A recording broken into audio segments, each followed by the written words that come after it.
on GoSuffolkRams.com. From Boston, Massachusetts, welcome to Suffolk Sounds, the official show for Suffolk University Athletics. Hello again, everybody, and welcome to another edition of the Suffolk Sounds podcast. I'm your host, Jared Manassian, bringing you another episode for the 2022-2023 athletic season. Following an awesome interview with our men's head golf coach, Ken DiMaggio, and also our new Associate Director of Athletics, Adam Skaggs. So you can find those episodes anywhere you listen to podcasts and also on the Go Suffolk Rams YouTube channel. And today we have another awesome guest joining me, another new member of the Suffolk Athletic Department, Drew Goldstein, the head women's tennis coach here. So thank you for joining me, Drew. I really appreciate it. And let's start with you giving us some background on your journey that led you to Suffolk. Yeah, well, I've been coaching tennis for probably around 22 years. Started in high school coaching in the summers, and then during the summers of college was at the Hall of Fame in Newport, and then kind of stayed there after college. Was there for 10 years, and then found myself up in Massachusetts. Got married.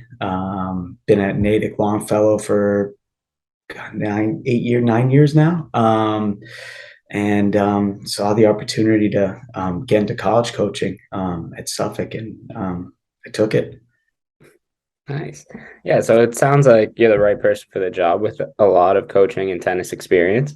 But what got you into playing tennis at such a young age, and how did you kind of get into it? I got into tennis playing with my dad when I was younger, around 7, 8, 9. Wow. Played with him on the weekends, and then started doing, playing at a local club, and then doing USTA tournaments, and that's sort of how it all kind of came together. Tennis. Did you play any other sports growing up? I did. Played a lot of soccer, baseball, skiing a lot when we were little. So yeah, I played a lot of sports, but tennis just kind of stuck with it. Yeah, I was gonna ask, how did you pick tennis as kind of like your primary sport going forward? Was it because you were like that was the sport you were best at, or was it the most fun for you? It was. I would say it was the best. I was better at that than the others, but I just enjoyed the competition of it, and then a lot of my friends were doing it too, so that helped out. Yeah. Wow. So you obviously started at such a young age, and then you progressively got better and better. But did you always know that you kind of wanted to be a coach in some capacity, or did it just kind of happen?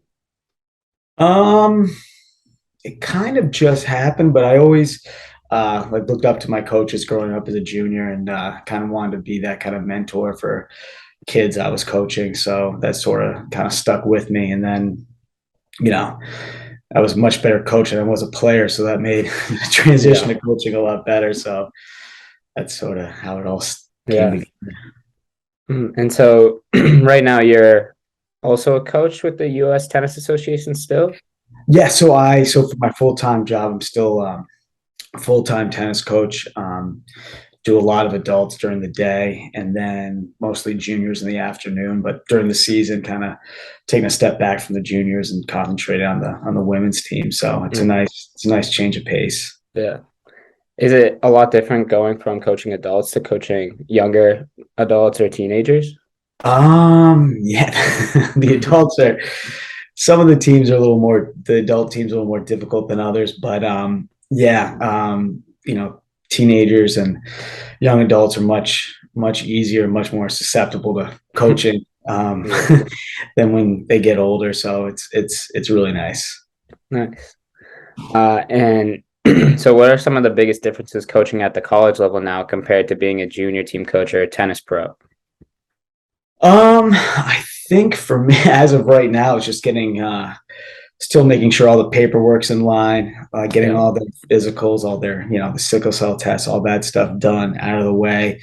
Other than the paperwork, it's not too much more different. Just, trying to find a way to connect and get the best out of them is a little bit different than it is at, the high school or late tennis levels. Yeah, I know there is a lot of administrative stuff that people kind of don't really think about when they think about a college athletics coach, but there is a Right. lot of stuff that goes on behind the scenes. And so, what are some of like the biggest challenges you see as a tennis coach right now in the collegiate sphere? Challenges, like as in, I think just trying to get, I think for us at Suffolk, I just want to grow the program, and we're pretty small right now with numbers Yeah, wise, and I think reaching more of that general population, because I know there's got to be players out there that want to play or have played. So I think just building the program and getting more involvement yeah, would be huge. I sense hmm that's the one kind of hurdle I'm seeing. yeah. How difficult is it, like in a city like Boston, where there's basically just a lot of public tennis courts around and not really anywhere to play in the area that much? Yeah, I think that's difficult too. We're like, yeah, we're having to practice, 25 minutes away, in Belmont. And yeah, it is tough. It's just tennis courts are hard to come by, Yeah, especially in Boston. yeah. Um, but I think, we drum up enough interest, we can, change some of that and get some practices in different areas and that sort of thing hmm going. Yeah, and how has your start to this fall season been so far for the women's tennis team? It's been good. We got our first victory last Monday. So we're Nice, 1-3. We had a not couple bad. postponed matches. Yeah, we're finally getting everything together. Everyone's kind of got all their stuff together, so we're having full squads for every match now, which is nice. Uh, hmm and yeah, I think we're gonna keep having success. Yeah, awesome. Can you talk a little bit? So you used to be a student athlete yourself at Union College. So Yeah. how did kind of being a student athlete kind of prepare you to be a college coach? I just always like that kind of team atmosphere. Always having, you know, kids on my, other teammates there to bounce things off of, or just having that set sort of, you always have someone you can turn to when things are kind of tough.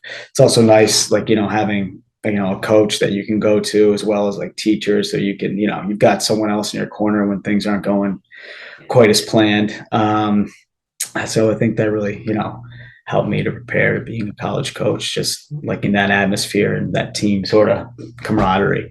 Yeah. And what's kind of like the difference between like so Union's in upstate New York, Yep. kind of out of the way of a lot of things, and then how different is it to be a student athlete there and then come to Boston as a coach?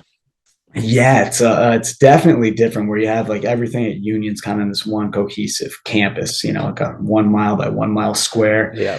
And then coming to Boston, everything's kind of, spread out, half the kids are here, there, trying to park at Ridgeway. That sort of, Oh man, that's the worst. that is the worst. But other than that, I think I love Boston, and it's a great city. So they're lucky to be there. So Yeah. that's definitely a nice, huge hmm positive for all the student athletes in Suffolk. Did you grow up in the Boston area, or where did your roots kind of I start? I grew up in Connecticut, originally Mhm. Madison, and then moved to Jamestown, Rhode Island when I was 18. My parents moved there full time. Yeah. Well, so you've Yeah. kind of been always on like that, like kind of farther away from the city. So how has kind of adapting to the city been so far for you? Yeah, I'm the city's tough. I think just driving around is the toughest part. Yeah. But I'm starting to get the hang of it. I like it. Um, my wife lived in the city for a while, so she Oh, loves the city. nice. But Yeah. yeah, I'm not really a city guy, but I'm starting to warm up to it. I like it. Yeah. Yeah, I know. For myself, I grew up in New Hampshire. I still live in New Hampshire to even right now. So it was definitely a big learning curve when I came to Suffolk last year. Oh Um, yeah, and I will say the biggest challenge is definitely just finding parking. yeah. If there was just more parking, there would never be a problem in the city, but definitely some challenges there. And I'm just a sucker. I just drive over to the Whole Foods and just bite the bullet Yeah, sometimes. yeah. Oh, it's so expensive Mm. everywhere. So I've never played tennis, honestly, ever, like once, maybe in high school, like gym class or something. And I Yeah. know there's like a lot of misconceptions, I feel like, about the sport in that maybe you're watching on TV and it doesn't look that difficult. So I have to ask, Yeah, like, what are some things that people like overlook about the difficulty of tennis? I think, well, tennis is probably one of the tougher sports to pick up or Yeah. toughest to master. I mean, it's a bilateral sport using, hand, eye, and your feet. And it's tough out there. It's an individual sport. It's one of the few sports that Hmm. there's no time clock. There's no, in the pro level, there's no real coaching out there for you. So you pretty much in the juniors, you can't really get coaching. So it's like, you're kind of on your own, and mentally it's just, if you take a few plays off, that match gets away pretty quick. Yeah.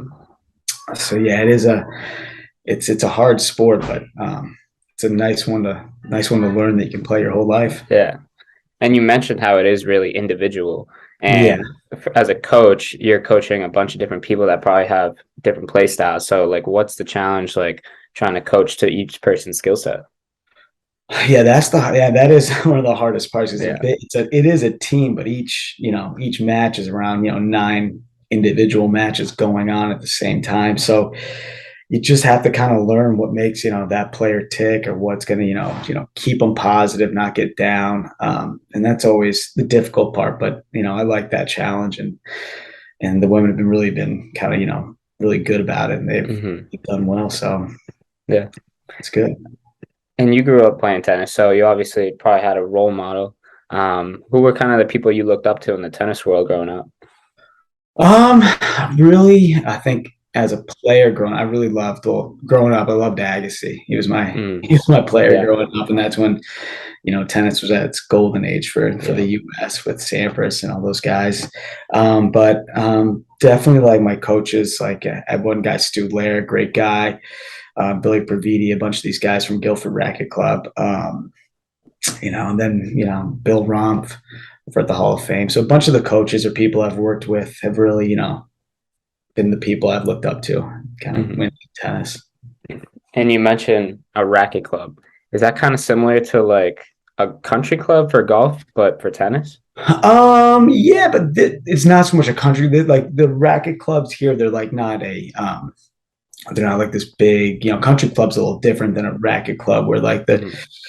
the country club has to kind of go with try to make everyone happy, and the racket club's Yeah. kind of, you got your 9 courts, and it's just like the junior programs, that sort of thing. Hmm. So yeah, they're definitely different. And country club tennis is kind of different than racket club tennis. It's kind Yeah. of Interesting. All right. Good to know. Um, and so you've obviously been a big tennis fan your whole life, and I know there's a big debate about who like the greatest tennis player of all time is. So, in your opinion, who is it? I mean, other um, than Serena Williams, obviously. yeah. Um, God, that's tough. Greatest of all time. I mean, it took me a while to warm up to the last big three Yeah. with Djokovic, Federer, and Nadal. But as I got older, I really appreciated Federer's style of play. Hmm. I mean, it's graceful, it's pretty. He's a Yeah. competitor, sportsman. So it's like I started to warm up to Federer, and he just retired. So I have to go Yeah. with Federer for now. But I know Nadal's Yeah. there. Djokovic has the record, but I don't. It's Yeah, I know it's a crazy debate and people love to get up in arms about it. And I've mhm. heard like the people say that this one's better on clay, this one's better on grass, this one's better on yada yada. And I know there are a bunch of different playing surfaces. Do you guys only play on one surface at Suffolk, or is it always different at each school? It's usually all hard, but it's Mhm. actually interesting. Our home courts are on the Belmont Hill um, hockey rink, and so they kind of cover it in a rubberized surface, and Oh, it's kind of a nicer. I played on a lot interesting. of bad rubberized surface. This is actually Yeah. pretty decent, and doesn't. It's a little more of a truer bounce, but it skips. So yeah, mostly it's all hard, and then with us, because we're indoor, you have to deal with whatever kind of surface they Yeah. provide you with. But yeah, Interesting. So does every college like have a different surface, or are a lot of them indoor compared to outdoor? mostly all out. So far, it's all outdoor, and it's Yeah. all outdoor hard. Yeah. And that's the usual surface for college Okay. tennis. Cool. Cool. Awesome. And so we've talked a lot about tennis.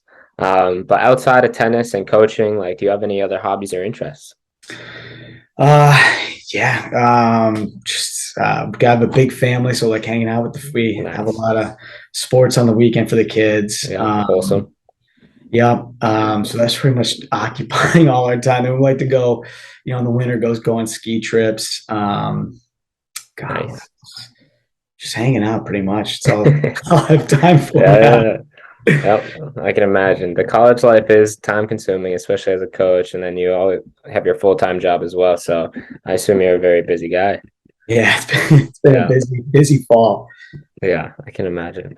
Well, those are all the questions I have for you today, Drew. It was awesome getting to know you, and I really appreciate you coming on the Suffolk Sounds podcast today. Thank you, Jared. Awesome to meet you. Thanks.